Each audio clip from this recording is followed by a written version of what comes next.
Alright, so now we can actually continue with the series with the almost, what was this, the third to last killer I think I have left? Only a couple more to go? I don't know, probably more than that. So, this video, I understand, is going up late. I really do apologize for not being as consistent with time lengths.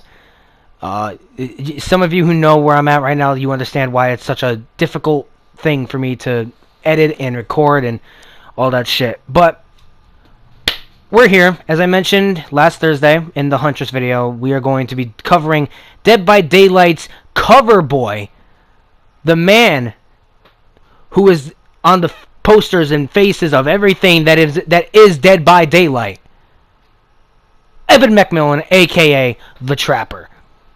Now, if you guys look in the bottom right corner, I have very shitty perks, and that is there's a reason behind that. It's because the rank reset, and I haven't even played Trapper since then, since the last one, not the most recent. But what is the problems and the benefits of playing as Mr. Evan McMillan? There's quite a couple good parts, and there's quite a couple bad parts. Some of you are aware that Trapper is probably one of, if not the fastest, one of the fastest killers in this game. Like, he is just fast as shit. Looping him is almost impossible if a Trapper knows exactly what he wants to do and what he's doing. He's, in my opinion, he's a very good killer. Just a lot of things are wrong with him, not a lot of things are right. But you know, it's complicated with him. But, and again, sorry if this video is all over the place. If this video goes out before my stream, I'm streaming at 5 o'clock on Twitch. So, if you guys haven't done that, go follow that channel. I'm going to be starting to stream on there a little bit more effectively and much more often. So, what's wrong with Trapper? Let's start off with what's wrong with him. Well, he has a hitbox that is very, very weird and very, very good all at the same time. His hitbox can range from being, you would have to be right on him, right on the survivor, in order for the hitbox to really like make any bit of an impact. You kind of would have to. He has a decently good hitbox. I almost said hitbox. He has a decently good one, and I can confidently say that Trapper, that hitbox is exploited quite a bit. And I'm not talking about by the killer. I'm talking about the survivors. They abuse that hitbox so much to the point that 360ing him is really not that hard. It's actually pretty easy, because I've done it myself. But again, that's against a Trapper that doesn't know what he's doing. And I don't really know what I'm doing. But, you know. Anyway. Now, I don't remember a lot of... Oh, yeah, I do. Never mind. I'm an idiot. So let's talk about probably my least favorite Trapper perk. And I'm not talking about just from the side of a survivor. I'm talking about from the side of a killer. For me, as a killer, I do not really like having a large terror radius against survivors when I'm playing as a killer like, you know, the Trapper. I enjoy a semi-smaller, if not medium-sized or incredibly small hitbox when playing as Trapper. Because as the Trapper, I want to get right up on them, make them panic, and start to realize, like, okay, I got to worry about where their traps might be.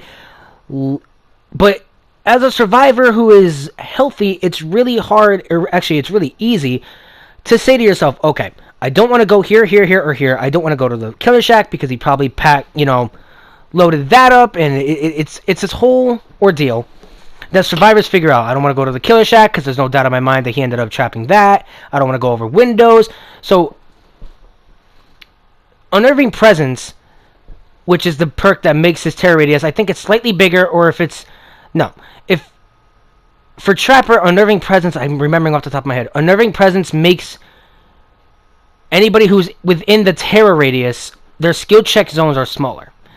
Now, let me tell you why I have a problem with that. Some killers who play Trapper, they're like, holy shit, that sounds amazing. I would 100% want that in my arsenal. I do not. Reason being is because if you're playing against, you know, survivors who don't know what they're doing, they're going to never hit those skill checks, which is what you want. But me, I want to know where exactly those skill checks are coming from. And at times, I get very overwhelmed because of the fact that those skill checks go off every which way and every way possible.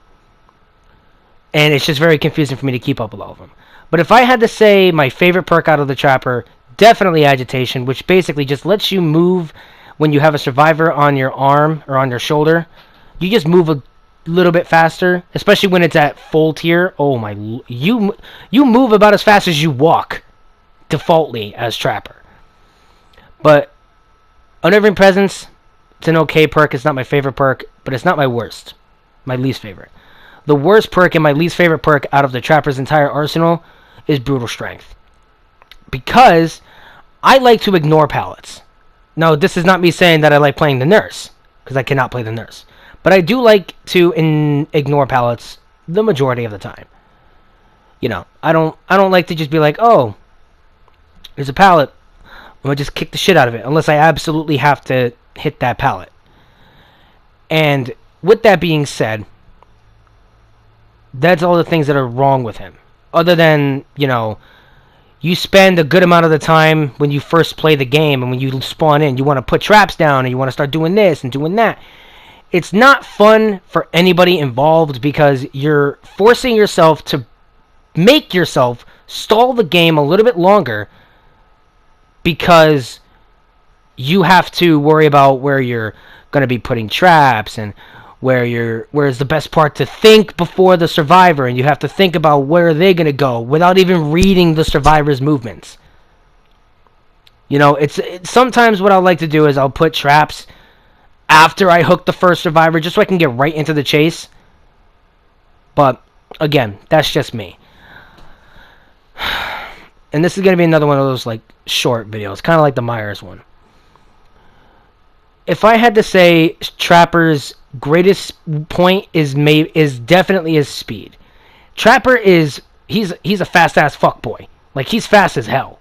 You don't realize it when you're in chase, but when you're playing against him as a survivor, it's a no-brainer. He is fast as hell. And it's kind of funny because survivors think that they can catch up to you or like they can outrun you, but we all know that they can't. So again, his strong point is got to be just the ability to, other than his speed, his strong point is definitely got to be the fact that he is capable of keeping survivors aware that there are traps and tricking them into thinking that there's traps that they really aren't. If it's a good Trapper and you could put pressure down, you're definitely going to realize, like, okay, he's trying to trick me into thinking that there's traps here, here, here. I'm not going to go there. You go to somewhere else that you know there's not traps. Guess what? There's a trap right there. And this weak spot has got to be because of the fact that he's been around for so long. He's really easy to read. You know, he really is. He's easy to read. He's easy to figure out. Everybody can kind of figure out where the traps are at this point. There are strong killers that play as Trapper, but there's not strong killers that play as Trapper and are as common as saying that I got four-manned by a Trapper. It's not that common anymore. It's common, but it's not as common as it used to be. Because when Trapper first came out, and when Dead by Daylight was first coming out, you didn't know where Trapper was going to be putting those. Nowadays, there's tutorials, there's everything. But anyway, this video is coming to an end. Again, sorry for not being as consistent with uploads and making these videos, but there's a couple more left. We're going to get them out of the way. We'll be good to go. With that being said, hopefully you guys enjoyed. Like, share, comment, subscribe if you're new. Hopefully you guys are enjoying the series. It's just about over. And I'll see you guys in the next one. Peace out.